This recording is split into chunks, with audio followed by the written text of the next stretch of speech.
chance somehow some organism managed to exist in this inconscient universe and started to live and then started to think, or some chemicals in its brain started flashing and started receiving sensual images of the world around, but as if it was just happened by chance.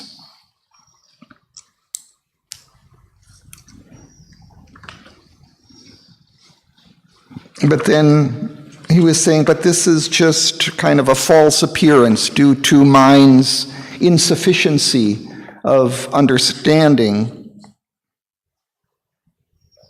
And that as we continue in our evolution, at last there wakes in us a witness soul, something more essential than this superficial intellectual view.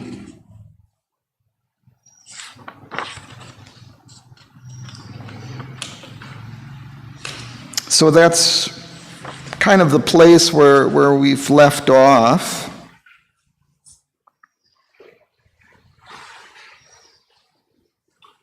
I'll just read the last lines that we read last time. In this is at the bottom of page 169. In this investiture of fleshly life, a soul that is a spark of God survives, and sometimes it breaks through the sordid screen and kindles a fire that makes us half divine. In our body's cells there sits a hidden power that sees the unseen and plans eternity. Our smallest parts have room for deepest needs. There too the golden messengers can come. A door is cut in the mud wall of self. Across the lowly threshold with bowed heads, angels of ecstasy and self-giving pass. And lodged in an inner sanctuary of dream, the makers of the image of deity live. So that's where we left off. He's describing this soul within.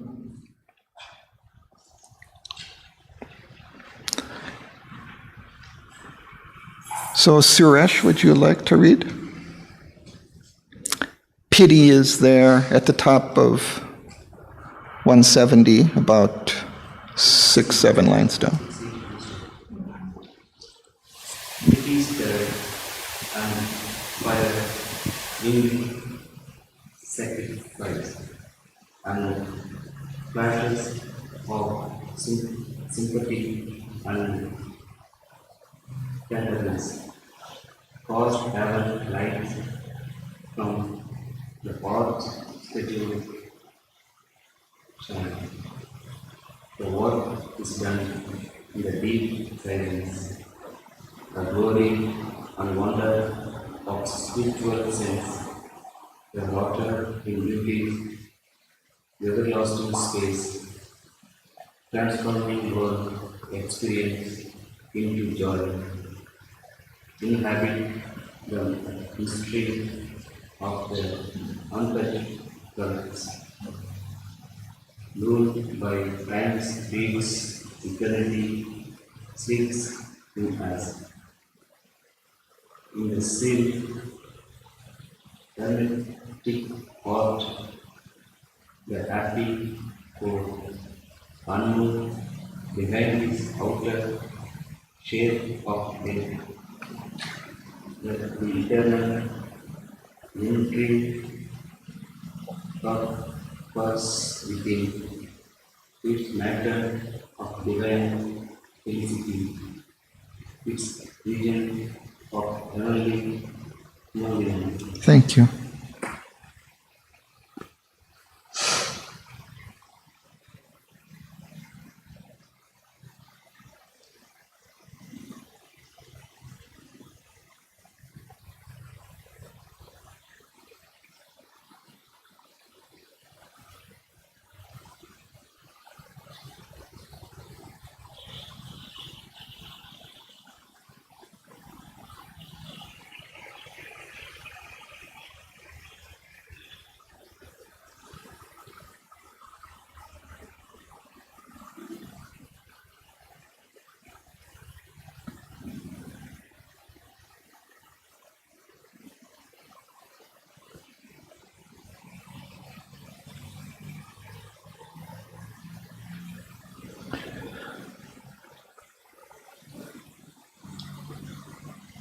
Sri Aurobindo is describing the soul within us, this eternal entity that is hidden within each being, hidden from the surface consciousness, something of which we're normally unaware, but it is there.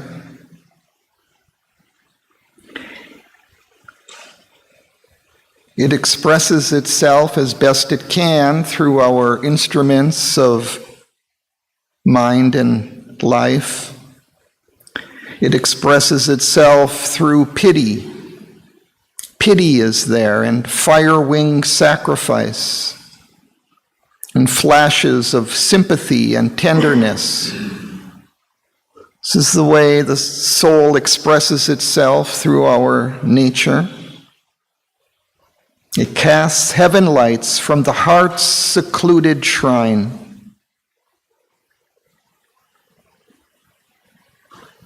A work is done in the deep silences. What is fire-wing sacrifice? It's a sacrifice that is floating upwards to the divine on fire wings. Sacrifice rising up towards the divine in kind of a flame of aspiration. Agni is often associated with this aspiration. It's going up to the divine. It's offering. Sacrifice for Sri Aurobindo is not so much giving up something, but offering.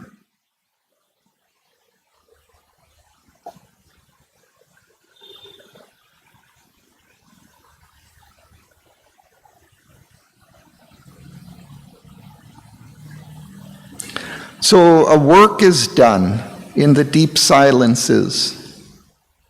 And what is that work? Transforming world experience into joy.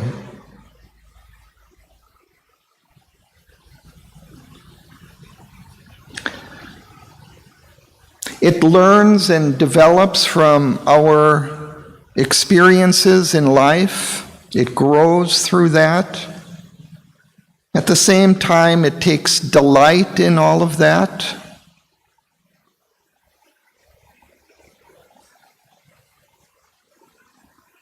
And it supports us with its own delight.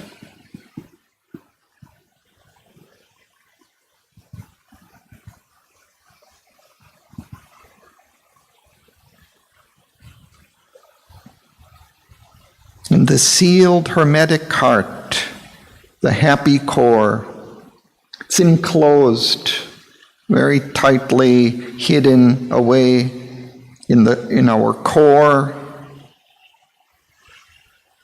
unmoved behind this outer shape of death. It's not affected by the outer nature. It's eternal. It's unaffected by the body's death. It lives through life and death and rebirth. It continues its journey of evolution.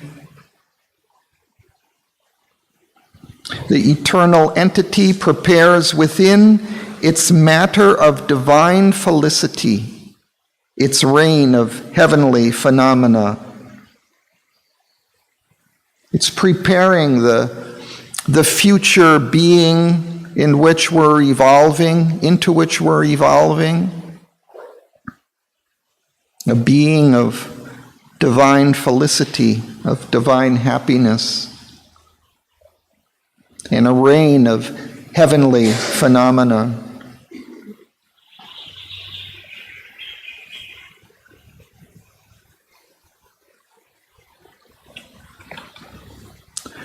We'll continue. Would you like to read, Madam? Would you like to read? Okay. Even in our septic mind of ignorance, a foresight comes of some immense release. Our will lifts towards its slow and shaping hands. Each part in us desires its absolute. Our thoughts covet the everlasting light. Our strength derives from an omnipotent force. And since from a veil God-joy the worlds were made, and since internal beauty asks for form, even here, where all is made of being's dust, our arts are captured by ensnaring shapes, our very senses blindly seek for bliss. Our error crucifies reality, force its birth and divine body here, compelling, incarnate in a human form, and breathing in limbs that one can touch and clasp. Its knowledge to rescue an ancient ignorance. Its savior light, the inconscient universe. Thank you.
Here, Sri Aurobindo continues showing how this soul that's hidden deep within exerts its influence on our nature.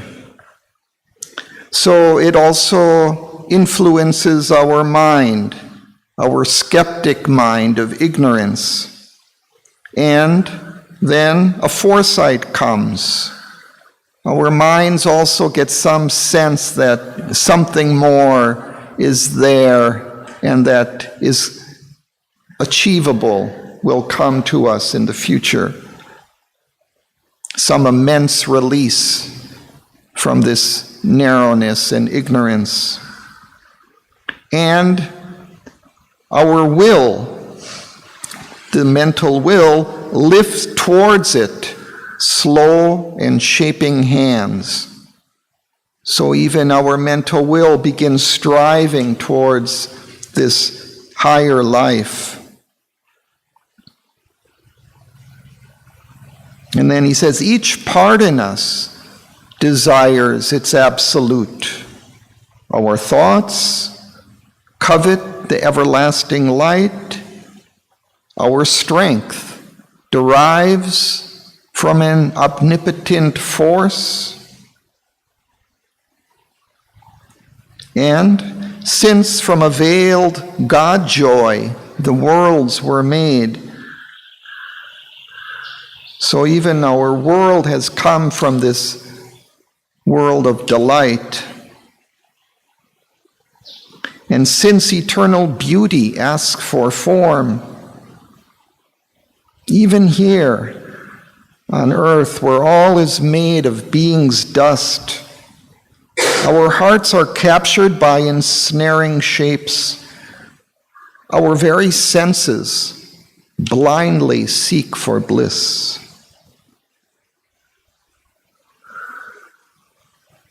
So all the parts of our nature are actually seeking for the divine. But this is largely due to this influence of the soul within.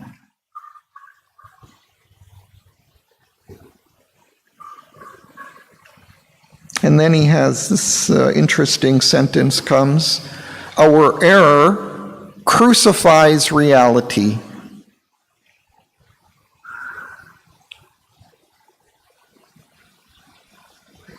This word crucifies makes us also think of Christ crucified on the cross.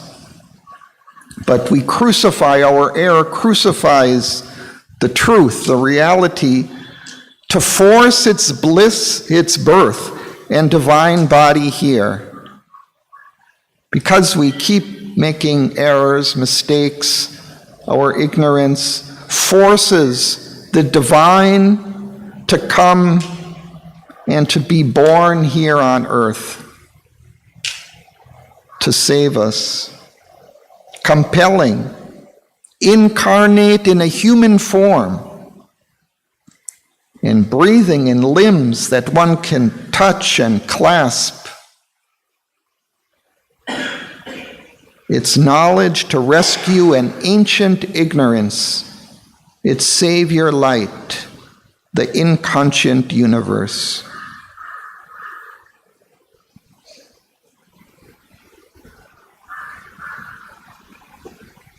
Our persistent ignorance, this darkness in which we live, compels the divine to come and take birth here.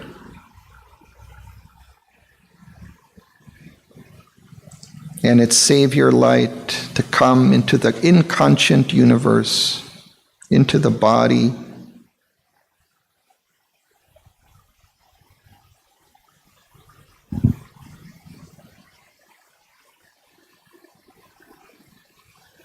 Eva? When that greater self comes to lie down, to feel this image of our transience, all shall be captured by the light transformed. In waves of undreamed ecstasy shall roll, our mind and life and sense and love in a light, other than this heart-limited human day. The body's tissues thrill apotheosized, its self-sustained bright metamorphosis. This little being of time, this shadow soul, this living dwarf figurehead of darkened spirit, out of its traffic in petty dreams shall rise. Its shape of person and its ego face, divested of this mortal travesty, like a clay troll kneaded into a god, new made in the image of the eternal guest, it shall be caught to the breast of a white force, and flaming with a paradisal touch, in a rose fire of sweet spiritual grace, in the red passion of its infinite change, quiver, awake, and shudder with ecstasy. Thank you.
These earlier lines that we're reading about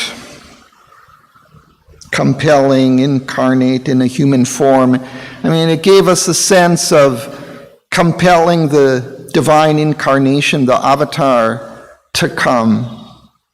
But it's not only that, it's also the divine to come down also into our living forms. The avatar is just the forerunner of a greater descent of the divine into form, into divine bodies. It's not only just for the divine incarnation, the avatar, it's for all of us as well. So here he says, when that greater self comes, sea-like down, the avatar brings it, opens the way for it to come down, but then it comes to fill this image of our transience. All shall be captured by delight, transformed. In waves of undreamed ecstasy shall roll our mind and life and sense and laugh in a light other than this hard, limited human day. The body's tissues thrill apotheosized, glorified, deified. Its cells sustain bright metamorphosis. Even the physical being, the physical body shall be transformed, divinized, even the cells of our body.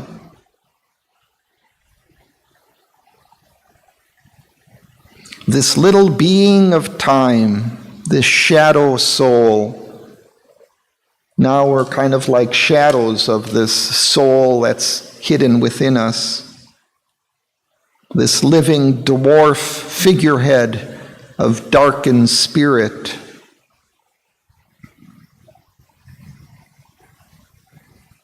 Out of its traffic in petty dreams shall rise.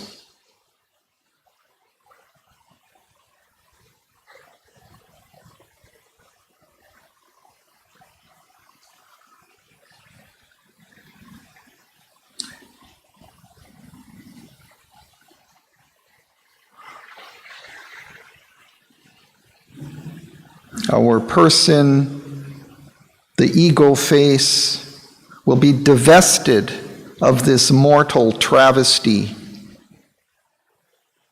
This travesty, this grotesque imitation will be thrown off, divested. Like a clay troll kneaded into a god. A troll is one of these kind of Scandinavian mythical creatures that kind of live in caves or under hills, under bridges. It will be kneaded into a god, turned, transformed like clay into a god. New made in the image of the eternal guest.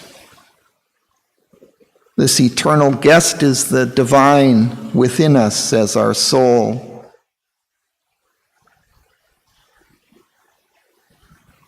It shall be caught to the breast of a white force.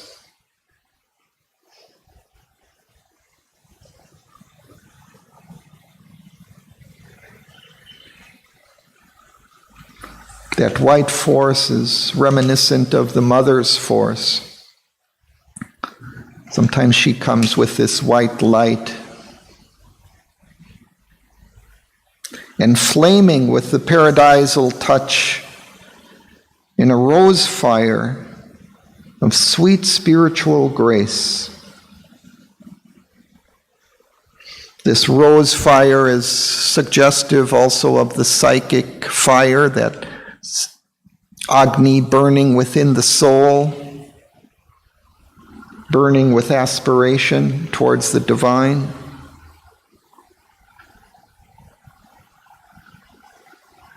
in the red passion of its infinite change, quiver, awake, and shudder with ecstasy.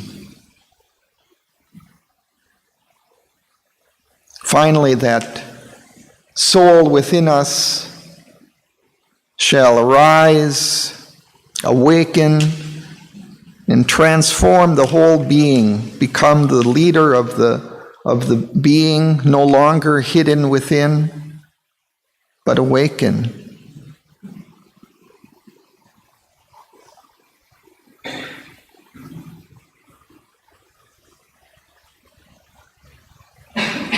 So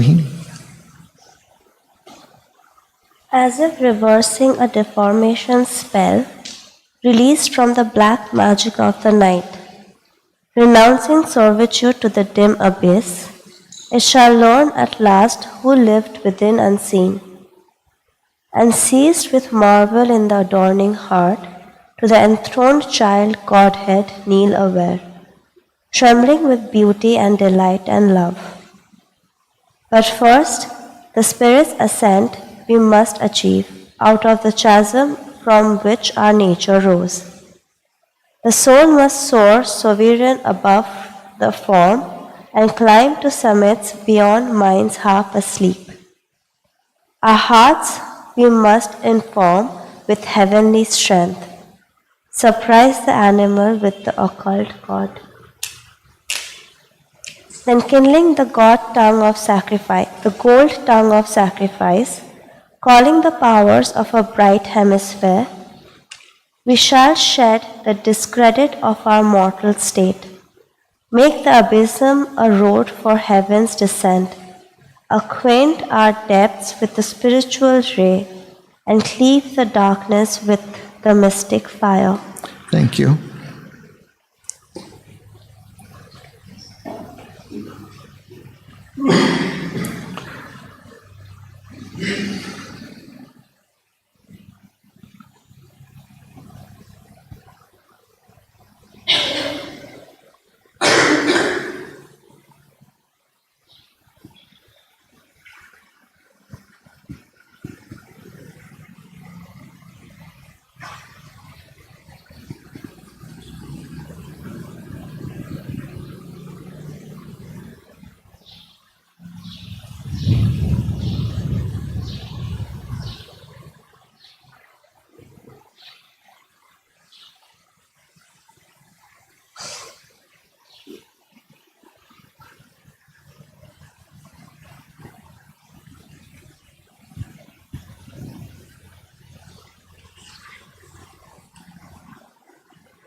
When the soul emerges from its sanctuary deep within, awakens, comes out into the outer being, outer nature, takes control of mind and life and body, then, as if reversing a deformation spell, so it's going to change this spell that's on us now that keeps us in the black magic of the night, renouncing our servitude to the dim abyss. It shall learn at last who lived within unseen. We'll learn who it is that is hidden deep within us. And then, seized with marvel in the adoring heart, to the enthroned child Godhead kneel aware. Then we'll turn to that Godhead seated within us, this child Godhead, which makes us also think of the soul on the one hand, which is often symbolized by this child, but also Krishna, perhaps, the child Krishna.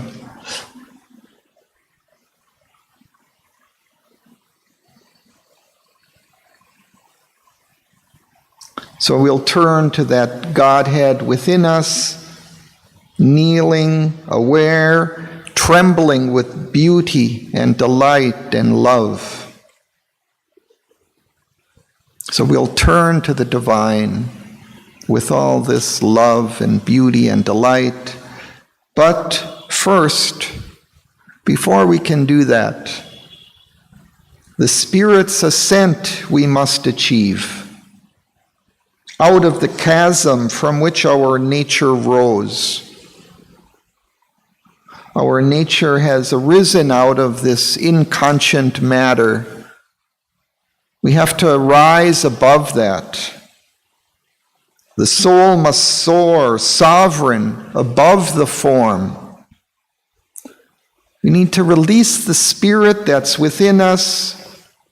It can rise above the form and climb to summits beyond mind's half-sleep, to the spirit. Our hearts we must inform with heavenly strength. Surprise the animal with the occult God.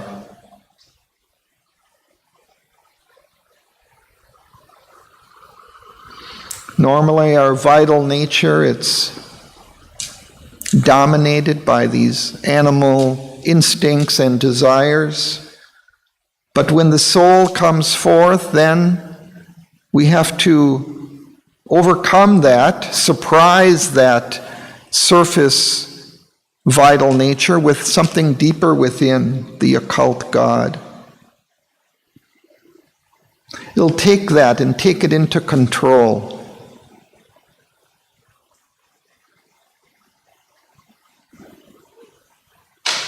Then kindling the gold tongue of sacrifice. This is the method of yoga, through sacrifice, through self-offering.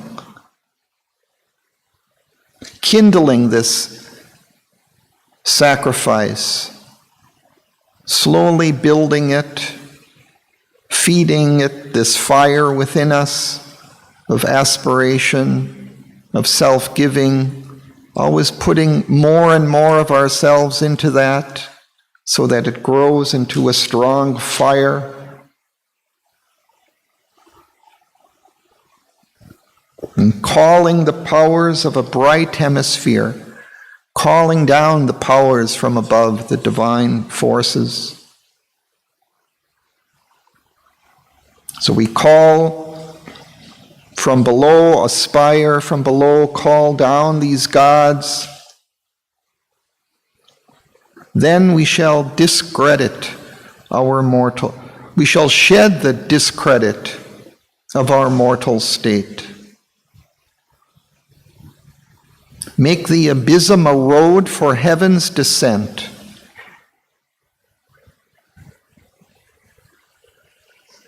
Through our sacrifice, we call down the higher divine forces, heaven's descent.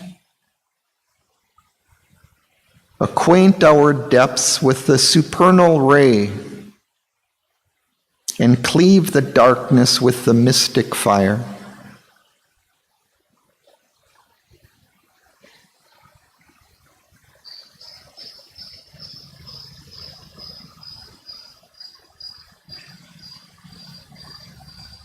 Sri Aurobindo titled his book of verses from the Vedas to Agni, hymns to the mystic fire. So this was what the Vedic rishis were singing, these hymns to this mystic fire that's within us, this fire of aspiration towards the divine.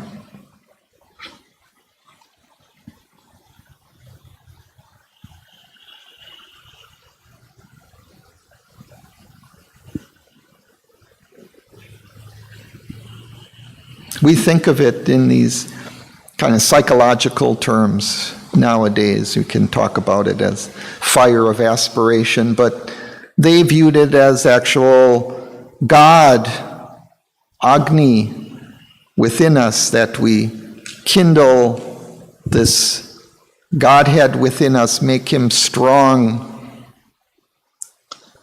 and that he would lead the way for the other gods to come.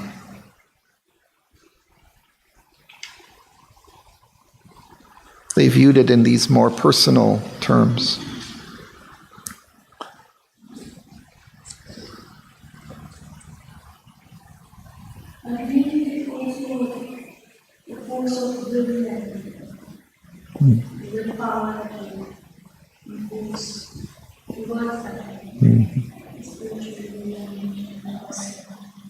Right.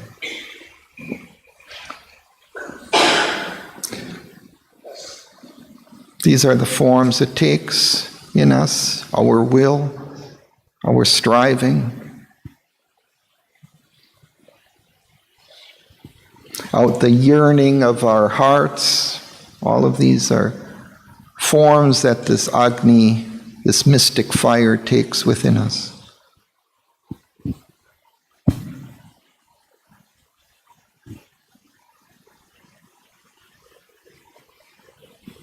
B, would you read that last section?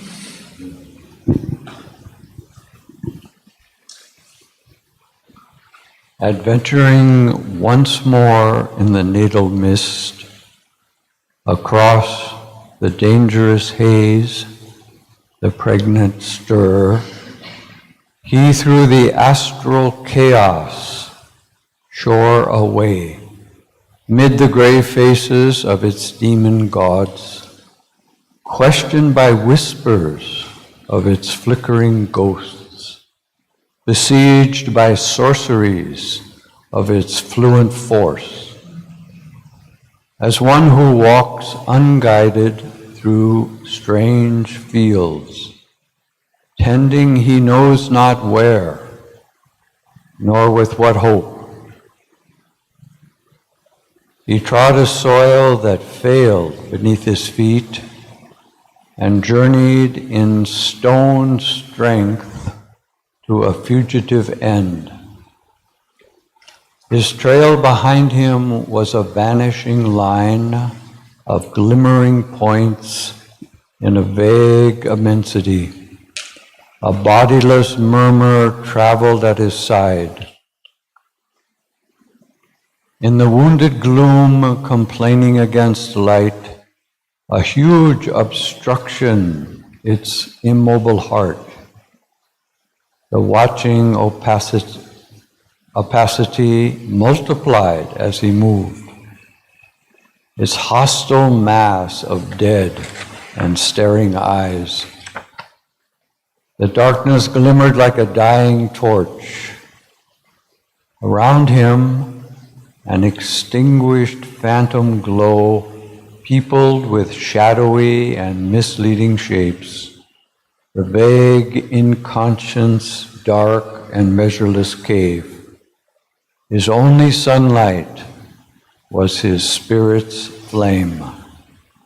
Thank you.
Sri Aurobindo brings us back again to this kingdom after we've had this long description of the evolution. He goes back again to this kingdom of the little life, of the lower vital nature, and these small elemental beings that live there, that kind of torment us here in our world. He gives us again this view of passing through this dim world with these ghost-like creatures all around. Asapati's again traveling through that realm.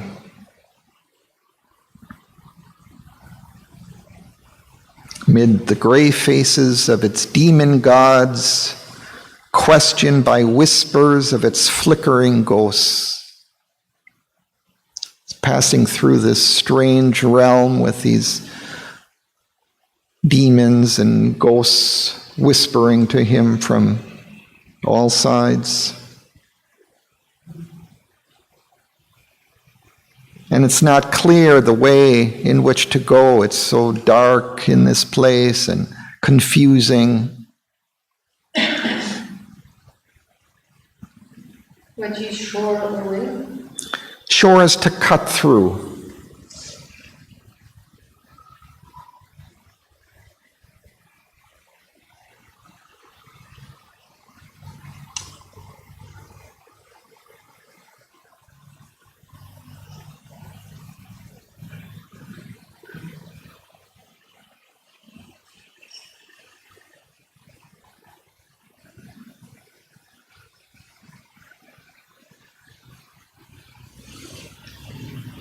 So we'll go on to the next canto. Canto 6, the kingdoms and Godheads of the greater life. So out of this lower realm of the vital nature, of the vital worlds, he's going to go higher, up into higher vital worlds. Whereas before we had two cantos describing both the nature of that world and then one on the Godheads and beings of that world, here it's going to be combined in a single long canto. So we'll read through the first half or so of the canto because it's quite long, and then we'll go back to the beginning.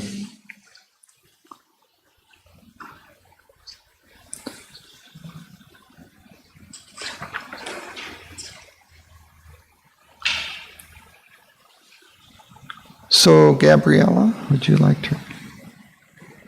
As one who between dim receding walls towards a far gleam of a tunnel's mouth, hoping for light, walks now with freer pace and feels approach of a breath of a wider air. So he escaped from that grey anarchy. Into an ineffectual world he came, a purposeless region of arrested birth, where being from non-being fled and dared, to live by had no strength long to abide.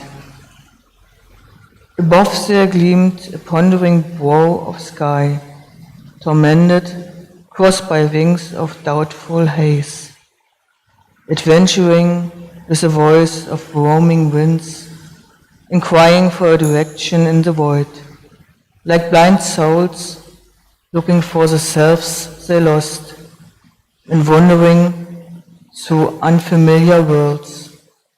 Winds of awake questioning met the query of space.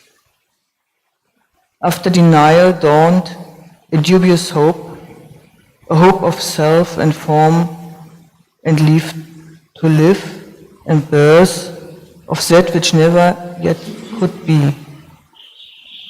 And joy of the mind's hazard, the heart's choice, grace of the unknown, and hence of sudden surprise, and a touch of sure delight in unsure things. To a strange, uncertain tract his journey came, where consciousness played with unconscious self, and birth was an attempt or episode. A charm drew near that could not keep its spell, an eager power that could not find its way, a chance that those its strange arithmetic but could not bind with it the forms it made, a multitude that could not guard its sum, with less than zero grew and more than one. Thank you.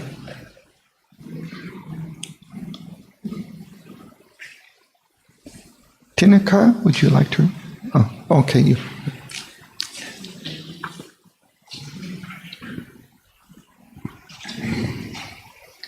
Arriving at a large and shadowy sense that cared not to define its fleeting drift, life laboured in a strange and mythic air, denuded of her sweet, magnificent suns, in worlds imagined, never yet made true, a lingering glimmer on creation's verge, one strayed and dreamed and never stopped to achieve.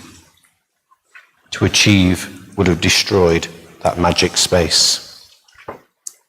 The marvels of a twilight wonderland, full of a beauty strangely, vainly made, a surge of fanciful realities, dim tokens of a splendour sealed above, awoke the passion of the eye's desire, compelled belief on the enamoured thought, and drew the heart, but led it to no goal. A magic flowed as if of moving scenes that kept awhile their fugitive delicacy, of sparing lines limned by an abstract art, in a rare scanted light with faint dream brush, on a silver background of incertitude, an infant glow of heavens near to morn, a fire intense conceived but never lit, caressed the air with ardent hints of day. The perfect longing for imperfection's charm, the illumined caught by the snare of ignorance, ethereal creatures drawn by body's lure to that region of promise, beating invisible wings, came hungry for the joy of finite life, but too divine to tread created soil and share the fate of perishable things. Thank you.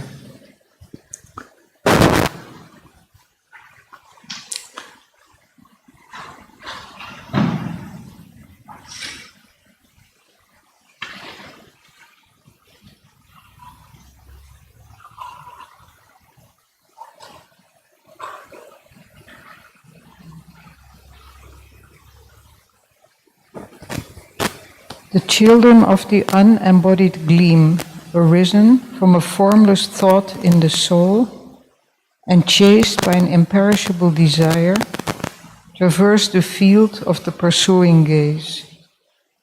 A will that unpersisting failed worked there.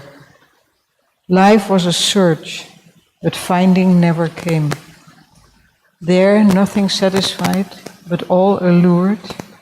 Things seemed to be that never wholly are. Images were seen that looked like living acts, and symbols hid the sense they claimed to show. Pale dreams grew real to the dreamer's eyes. The souls came there that vainly strive for birth, and spirits entrapped might wander through all time, yet never find the truth by which they live. All ran like hopes, but hunt a lurking chance. Nothing was solid, nothing felt complete. All was unsafe, miraculous, and half true. It seemed a realm of lives that had no base. Continue. Then dawned a greater seeking, broadened sky, a journey under wings of brooding force. First came the kingdom of the morning star. A twilight beauty trembled under its spear, and a throb of promise of a wider life. Then slowly rose a great and doubting sun, and in its light she made of self a world. Thank you. Ronnie?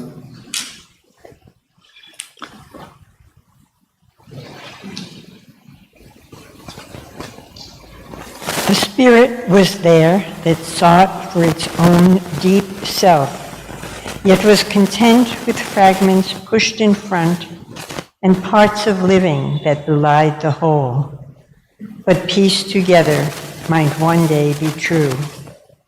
Yet something seemed to be achieved at last, a growing volume of the will to be, a text of living and a graph of force, a script of acts, a song of conscious forms, burdened with meanings fugitive from thought's grasp and crowded with undertones of life's rhythmic cry, could write itself on the hearts of living things.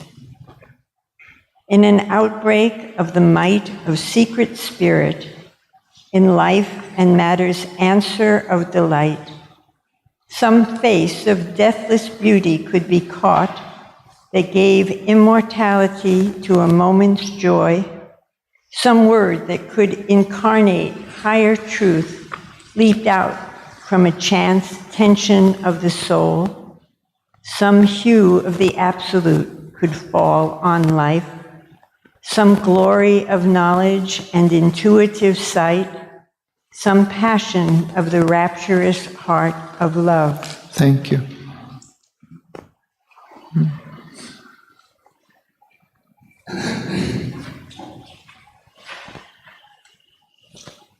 A hierophant of the bodiless secrecy interned in an unseen spiritual sheath, the will that pushes sense beyond its scope, to feel the light and joy intangible, half found its way into the ineffable's peace, half captured the sealed sweetness of desire that yearned from a bosom of mysterious bliss, half manifested veiled reality. A soul not wrapped into its cloak of mind could glimpse the true sense of a world of forms. Illumined by a vision in the thought, upbuoyed by the heart's understanding flame, it could hold in the conscious ether of the spirit the divinity of a symbol universe. This realm inspires us with our vaster hopes. Its forces have made landings on our globe. Its signs have traced their pattern in our lives. It lends a sovereign movement to our fate. Its errant waves motive our life's high surge.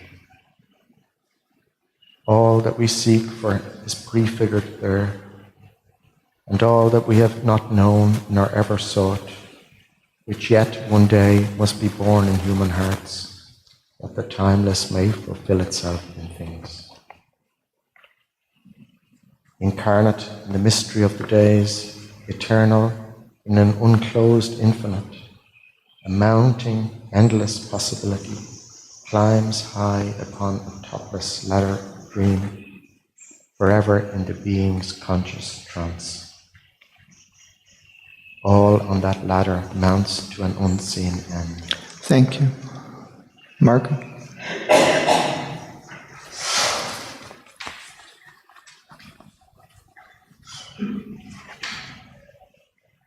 Incarnate in the mystery of the days. No. What? In energy?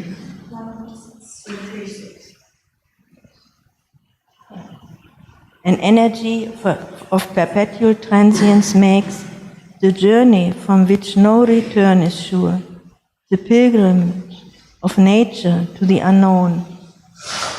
as if in her ascent to her lost source, she hoped to unroll all that could ever be. Her high procession moves from stage to stage, a progress leap from sight to greater sight, a process march from form to ampler form, a caravan of the inexhaustible, formations of a boundless thought and force.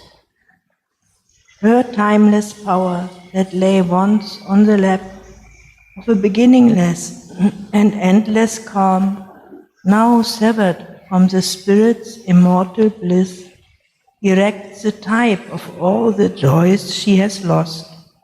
Compelling transient substance into shape, she hopes by the creative act's release to overleap sometimes the gulf she cannot fill, to heal awhile the wound of severance, escape from the moment's prison of littleness, and meet the eternate's wide sublimities in the uncertain time field portioned here. Almost she nears what never can be attained. She shuts eternity into an hour and fills a little soul with the infinite. The immobile leans to the magic of her call. She stands on a shore in the illimitable, perceives the formless dweller in all forms, and feels around her infinite's embrace. Her task no ending knows, she serves no aim, but labors driven by a nameless will that came from some unknowable formless vast. Thank you.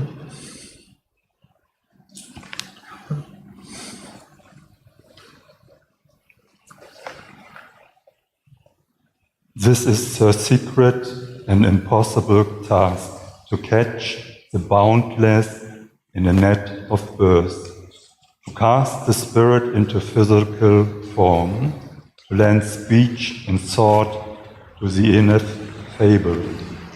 She is pushed to reveal the ever unmanifest, yet by her skill the impossible has been done.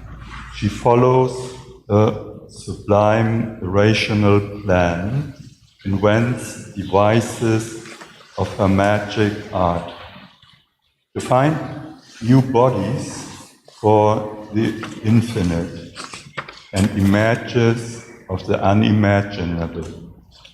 She has lured the eternal into arms of time. Even now herself she knows not what she has done, for all is brought beneath a baffling mask, a semblance other than its hidden truth. The aspect wears of an illusion's trick, a free time-driven unreality, the unfinished creation of a changing soul in a body changing with the inhabitant. Insignificant her means, infinite her work, on a great field of shapeless consciousness. In little finite strokes of mind and sense, an endless truth she endlessly unfolds. A timeless mystery works out in time. Thank you.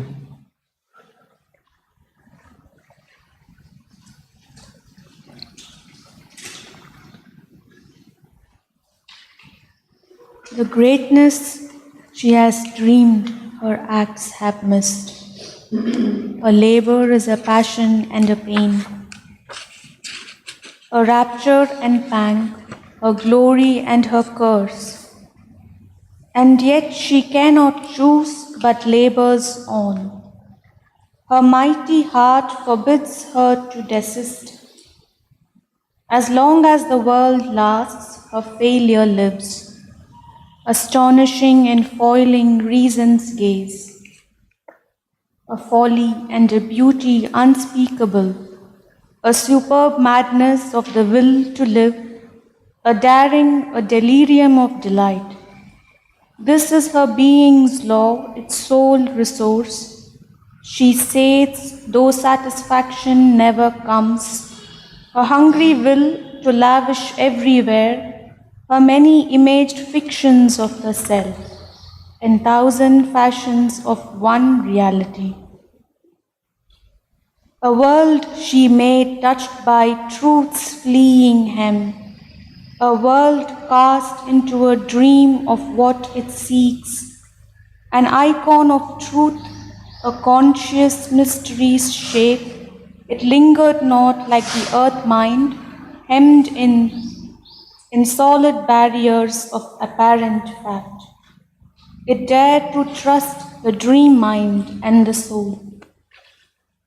A hunter of spiritual verities, still only thought or guessed or held by faith, it seized in imagination and confined a painted bird of paradise in a cage. Thank you. Helmut.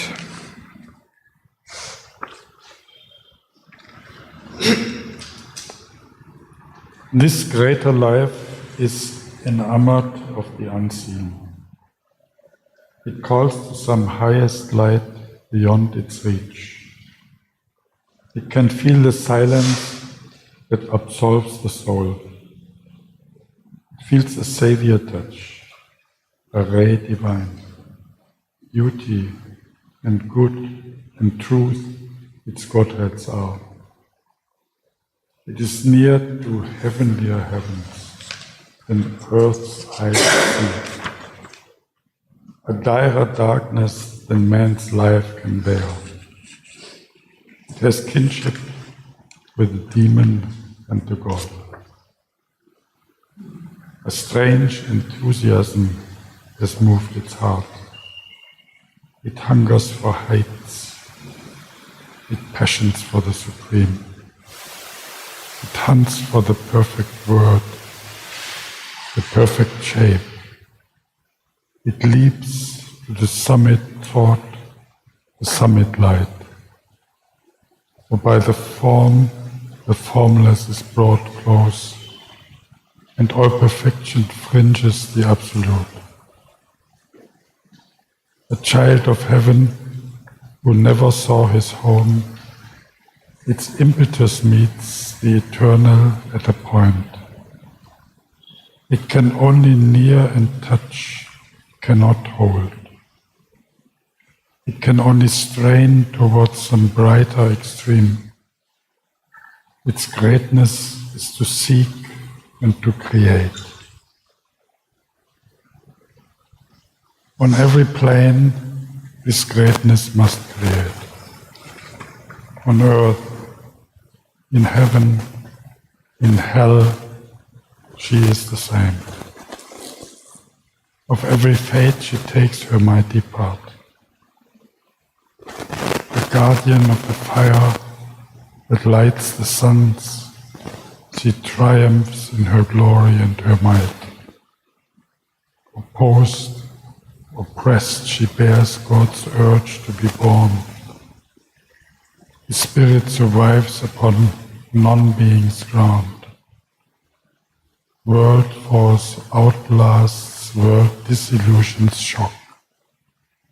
Dumb, she is still the word, in earth the power. Here fallen, a slave of death and ignorance, to things deathless she is driven to aspire, and moved to know even the unknowable. Even nescient, null, her sleep creates the world. Thank you. Turin.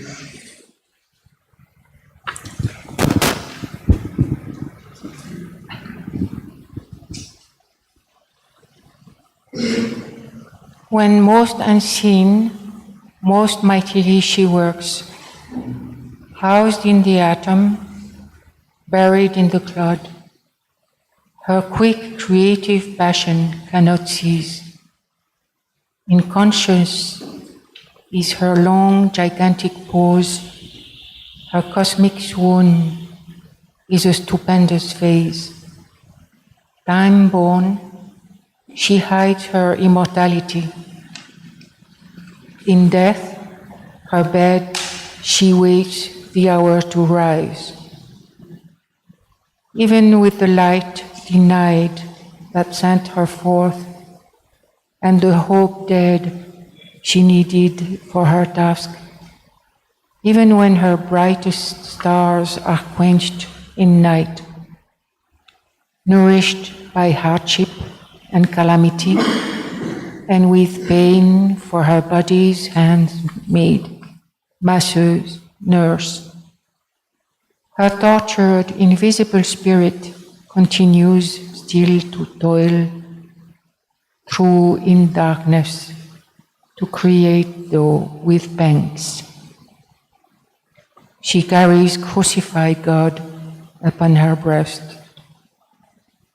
In chill, insentient depth, where joy is known, immured, oppressed by the resisting void, where nothing moves and nothing can become, still she remembers, still invokes the skill the wonder worker gave her at her birth, imparts to drowsy formlessness a shape, reveals a world where nothing was before, in realms confined to a prone circle of death, to a dark eternity of ignorance, a quiver in an inert, inconscient mass, or imprisoned in immobilized worlds of force by matter's blind compulsion, deaf and mute. She refuses, motionless, in the dust to sleep. Okay, thank you.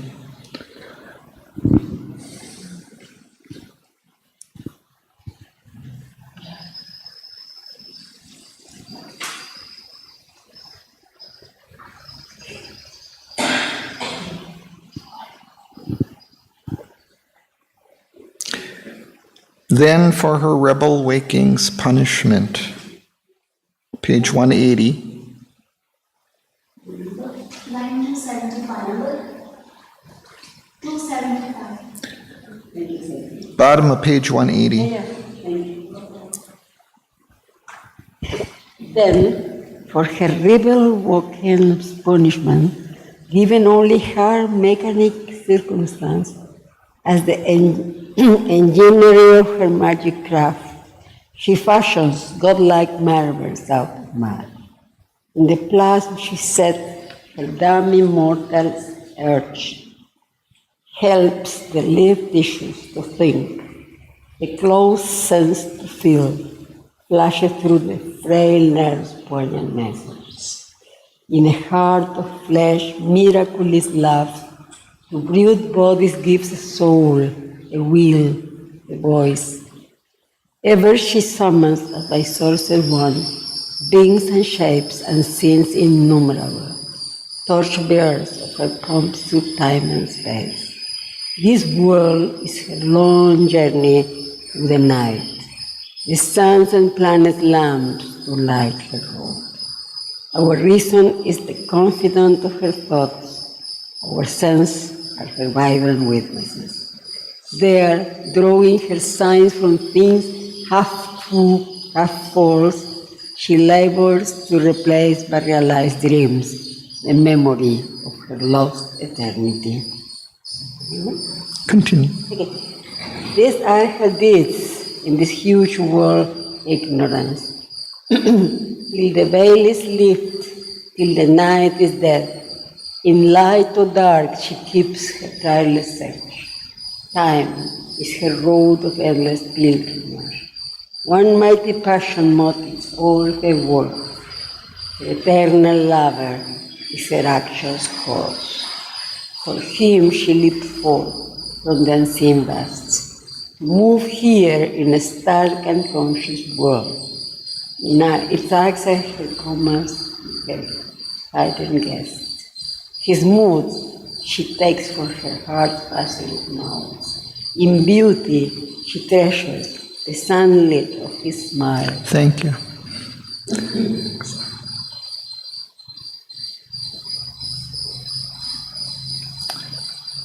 Ashamed of her rich cosmic poverty, she cajoles with her small gifts his mightiness. Holds with her sins he looks fidelity, and whose his large-eyed wandering thoughts to dwell. In figures of her million impulsive force, only to attract her veiled companion and keep him close to her breast in her world clock, lest from her arms he turn to his formless peace, in her heart's business and her clinging care. Yet when he is most near, she feels him far, for contradiction is her nature's law, although she is ever in him and he in her, as if an hour of the eternal tie, her will is to shed God into her work and keep him as her cherished prisoner, that never they may part again in time. The sumptuous chamber of the spirit's sleep, at first she made a deep interior room, where he slumbers as if a forgotten guest. Thank you. Eva? But now she turns to break the obvious spell, awakes the sleeper on the sculptured couch. She finds again the presence in the form, and in the light that wakes with him recovers a meaning in the hurry and stretch of time. And through this mind that once obscures the soul, passes a gleam of unseen deity. Across a luminous dream of spirit space, she builds creation like a rainbow bridge between the original silence and the void. A net is made of the mobile universe. She weaves a snare for the conscious infinite. A knowledge is with her that conceals its steps and seems a mute, omnipotent ignorance. A might is with her that makes wonders true. The incredible is her staff of common fact. Her purposes, her workings, riddles prove. Examine, they grow other than they were. Explain, they seem yet more inexplicable. Even in our world, a mystery has reigned. Earth's cunning screen of trivial plainness hides. Her larger levels are of sorceries made. Thank you. Sohini, just finish. There the enigma shows its splendid prism. There is no deep disguise of commonness. Occult, profound comes all experience. Marvel is ever new, miracle divine. There is a screened burden, a mysterious touch. There is a secrecy of hidden sense. Although no earthen mask weighs on her face, into herself she flees from her own sight. All forms are tokens of some veiled idea, whose covered purpose lurks from mind's pursuit, yet is a womb of sovereign consequence. There every thought and feeling is an act, and every act a symbol and a sign, and every symbol hides a living power. A universe she builds from truth and myths, but what she needed most she cannot build. All shown is a figure of or copy of the truth, but the real veils from her is mystic face. All else she finds, there lacks eternity. All is sought out, but miss the infinite. Thank you. So we'll stop there for today.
He, through the astral chaos, saw away mid the grey faces of his demon god, the watching opacity multiplied as he moved.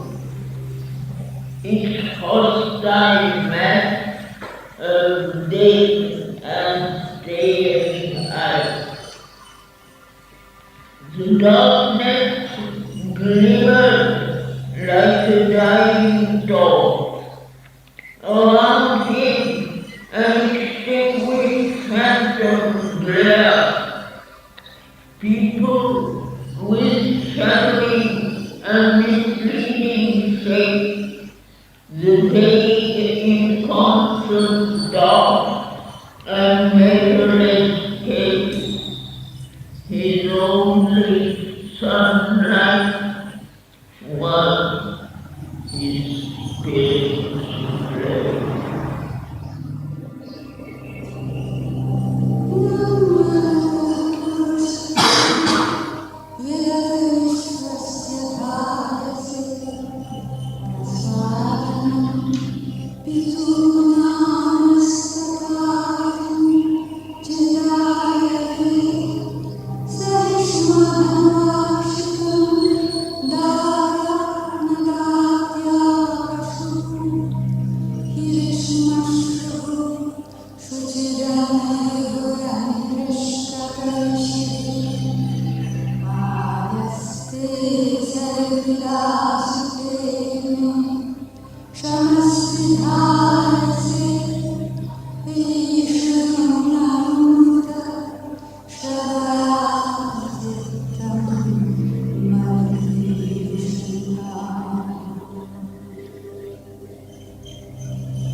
Thanks to